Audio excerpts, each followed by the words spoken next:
now posted the exam solutions, so you can take a look at those. If you do, don't panic. Especially if you're not used to being on a curve, you may not have any kind of sense of how to gauge your performance. You're thinking in your head that you didn't get everything right on the exam and worrying about did you fail or whatever. So the best thing is to talk to your classmates and get a sense of if you're getting roughly around the same amount of things correctly as they are, because this is a curved class, so it's not necessarily that you have to get everything right to do well or even to get an A. That'll hopefully all come out in the wash and the curve. I will look to get your exams back to you either this Thursday or next Tuesday. In the meanwhile, just hold tight. If there are any kind of registrar deadlines I need to be aware of that are happening in the intermeeting time, you need to let me know about that, because I don't pay attention to those things. You guys should watch those yourselves.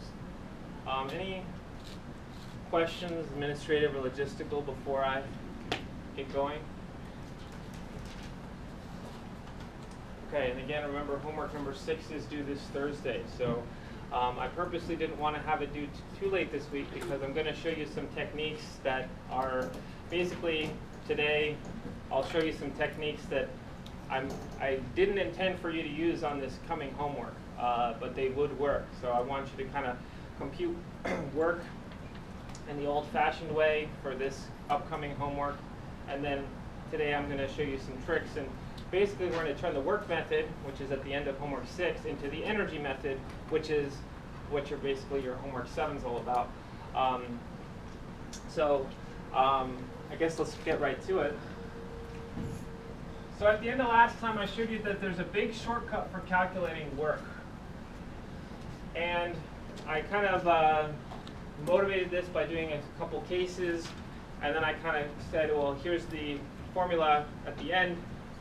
If you want to calculate the work done by gravity, all you really need to know is the height change that an object has undergone. Okay, so many of the details of the path that it took are irrelevant.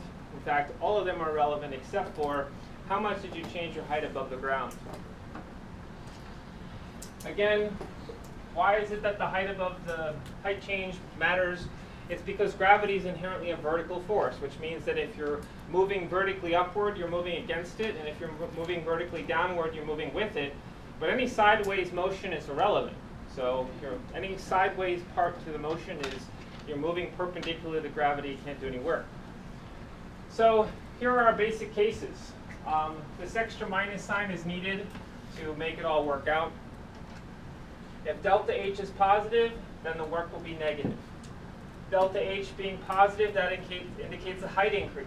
So you're going higher above the ground. Well, if you're going higher, if you're going to a larger height, gravity is of course going to work against you.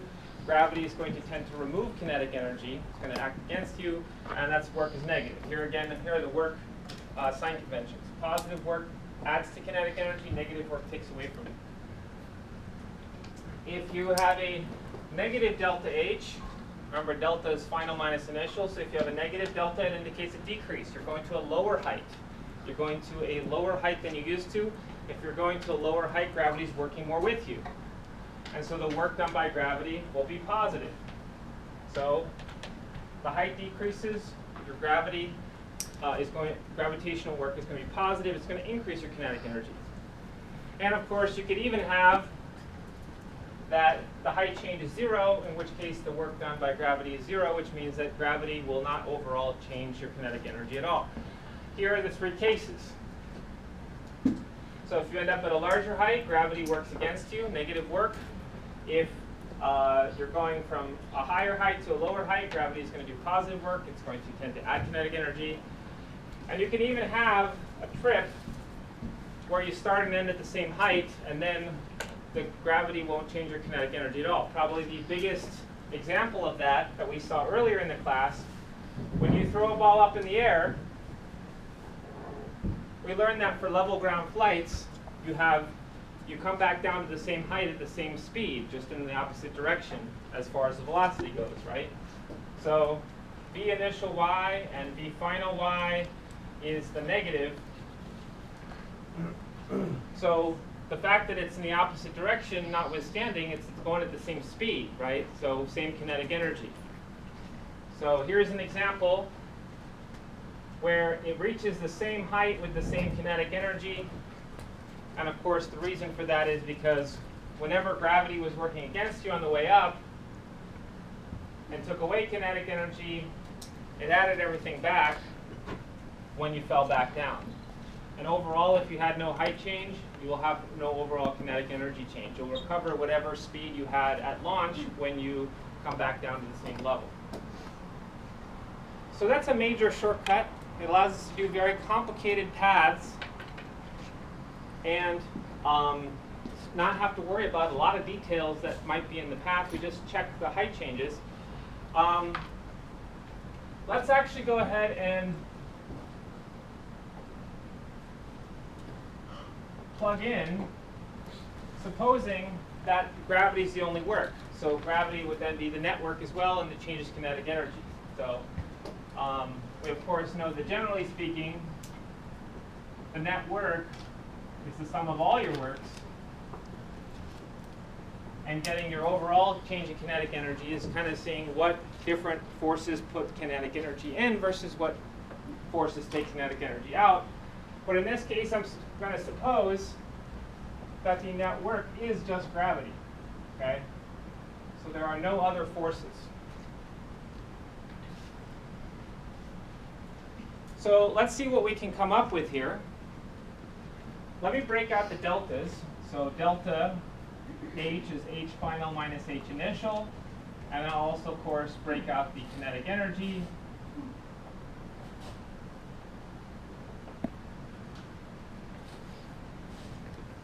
So that's my statement. And then all I'm going to do is I'm going to rearrange this algebraically so that all the initial stuff is on one side and all the final stuff is on the other side. And here's what I get.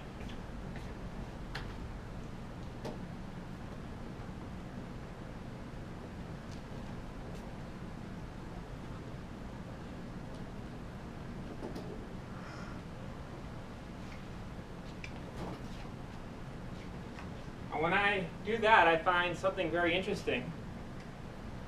All the negatives go away, and I have the same quantity on both sides. Apparently, 1/2 mv squared plus mgh is a constant.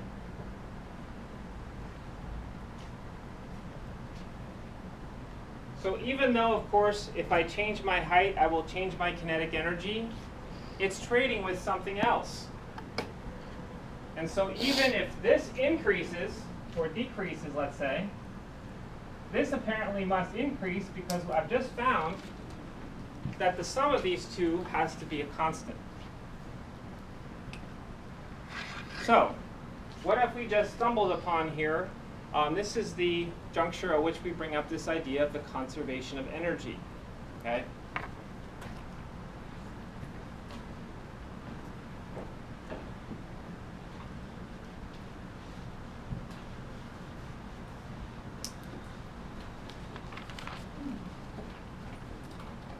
So the energy conservation theorem.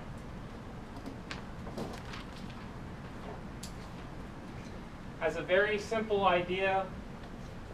Energy cannot be created or destroyed.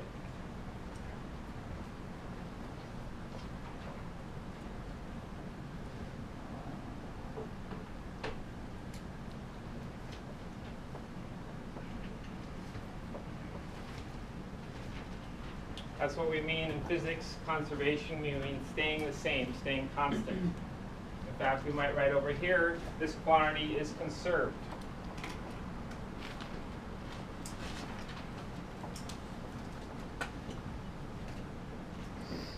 So the amount of energy that was put into the universe when the Big Bang happened is the same amount of energy that's around now. You can't make any more, you can't destroy it into nothing. The amount that is around is the amount that is always has been and always will be around. So Why am I bringing this up now? Well, this is the first time we're going to have to acknowledge that energy comes in many forms. If it looks like you're creating energy, you're of course not. You're just getting it from one form and putting it into this form that you know about. For instance, we've, on a regular basis, had an increase in kinetic energy. That doesn't come from nothing. It doesn't, just like if this was a bank account, it comes from another bank account. So, and just like when we get rid of kinetic energy, it doesn't just destroy into nothing, it goes into another form of energy, okay? Energy cannot be created or destroyed, but it can change form.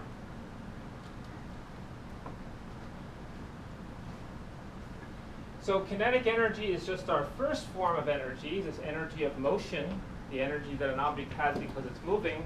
But what we're going to start to do is introduce a bunch of other forms as well. This is our first one, kinetic energy. And here's what it's trading with. This thing we're going to call gravitational potential energy.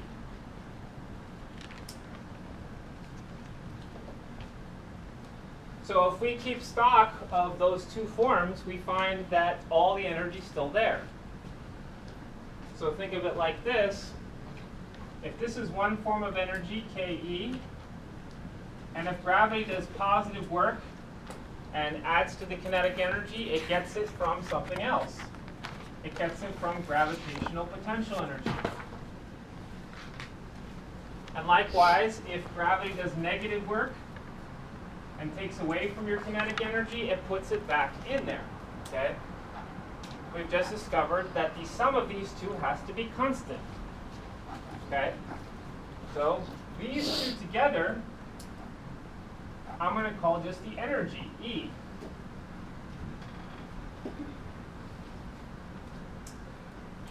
So my energy, which is made out of two types, is conserved. One can increase, but the other one has to decrease. I've just shown that the sum has to be constant. All right? So this allows us to see work in a new light. Work is the process of energy being transferred from one form to another. Okay? So work is the process of energy transfer from one form to another. When work is positive, it doesn't just go to the kinetic energy, it comes from somewhere else. It's like the transactions. So the different forms of energy are like different bank accounts, and work are like the transactions to transfer money between one account and another. Instead of transferring money, we're transferring energy. Okay? So if we account for not just kinetic energy, but both of these forms, we find that the energy is all there. It's a constant. That's basically the track that we're going to move on to. We're going to introduce more and more forms of energy, more and more different places where you can have energy. And then when you have work, what it does is it transfers back and forth between these various accounts. Our very first one is the account that gravity trades with, which again is called gravitational potential energy.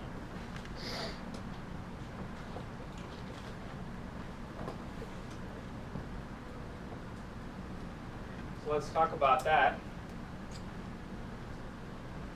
Now, energy forms that we generally deal with can be broken up into two categories: kinetic, which is the energy of motion, so you can see it, it's manifested in some way in what the object is doing. And potential. Potential is like a word for stored. It's a place where you can put energy into storage, you can't see it, but it is available to take out of that. So this is the stored energy that an object has by being in the gravitational influence of another body, like the Earth.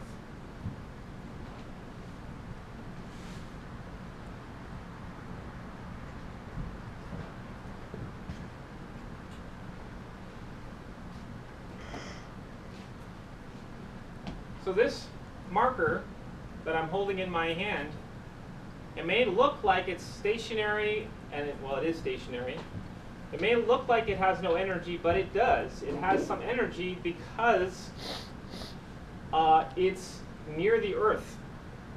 And what I can do is I can get that energy out of storage by dropping it, turning it into kinetic energy, so that you can then see that energy. So you take it out of storage and you bring it into something you can see.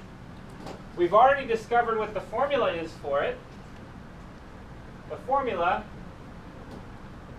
is mgh. If you want to know how much an object stores, you take the mass, multiply it by g, which is of course going to be determined by what is the other thing it's attracted to. That's set by the Earth's, and then h is your height above it.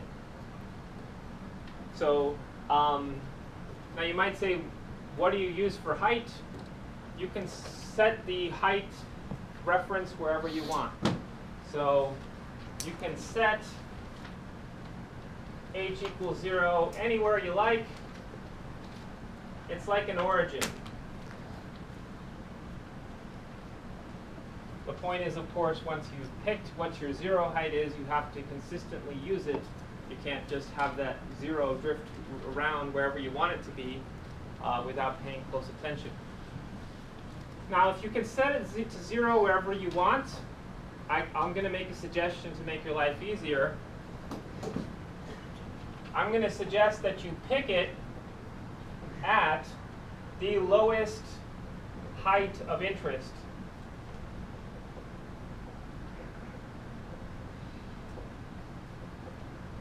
It doesn't necessarily need to be the lowest height possible. It just needs to be the lowest height of interest in your problem. And that ensures that the height is greater than or equal to 0. So you're in your problem, you're either at that level or you're above it. That makes sure that your potential energy is positive as well. There actually isn't anything wrong with negative potential energy, and we'll find that's an indispensable tool in physics too. Okay? So the question is just, do we want to deal with negative potential energies right now? Let's not worry about it. Okay? So if you do this, you're guaranteed that your potential energy will be a number that is positive as well. And that just allows us to have a bunch of positive numbers to deal with, which is definitely always better. Kinetic energy is positive. That always has to be true, right? Mass is positive. Speed is positive. Speed squared is definitely positive. So kinetic energy has to always be positive. And we're also going to try to keep potential energy positive by not having to accidentally go below the height we've set as 0. Okay? So potential energy will be positive by h equals 0 choice.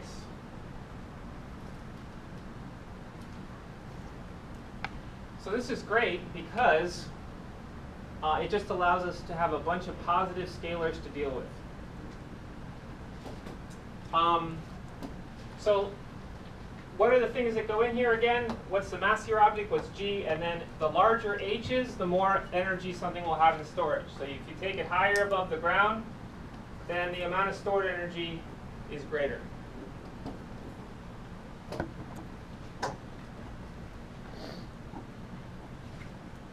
Okay? So this forms us a little bit of a new strategy or new way of thinking. I mean, we've just really kind of arranged the deck chairs, right? We've just taken the work method here, rearranged some stuff, found a constant, and it's more or less mathematically equivalent. But we'll find that there's a big shift in how we're thinking. Let's go ahead and write down what we call the energy method.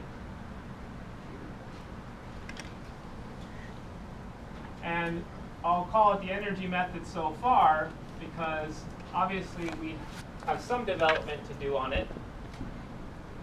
But this will be more than fine to do a lot of stuff So the energy method basically says that energy is conserved.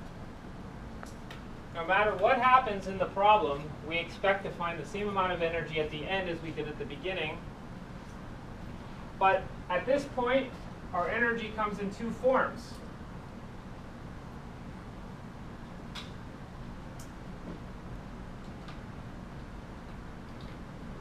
And so when we tally up the energy, we have to make sure that the energy is there somewhere, but it could be in one or both of these forms. The kinetic energy formula, if you want to find out how much energy you have in the motion, you use this.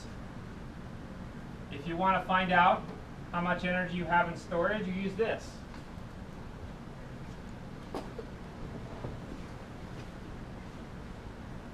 If you, again, want to see a picture of it, I'll redraw this picture here. We have two different boxes of energy, two different accounts. And we're trying to make sure that when we tally up the amount of energy in both accounts, which is the E total,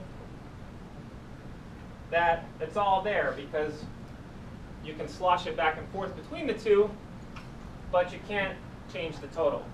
If it's positive work, if it's going towards kinetic energy, it's negative work if it's going away from kinetic energy. The signs are defined relative to kinetic energy.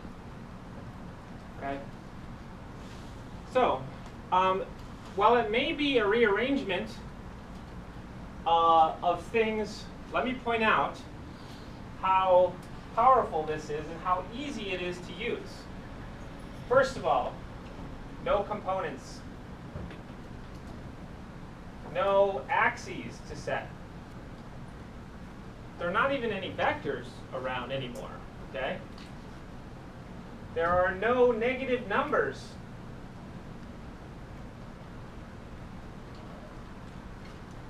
There are no works to compute.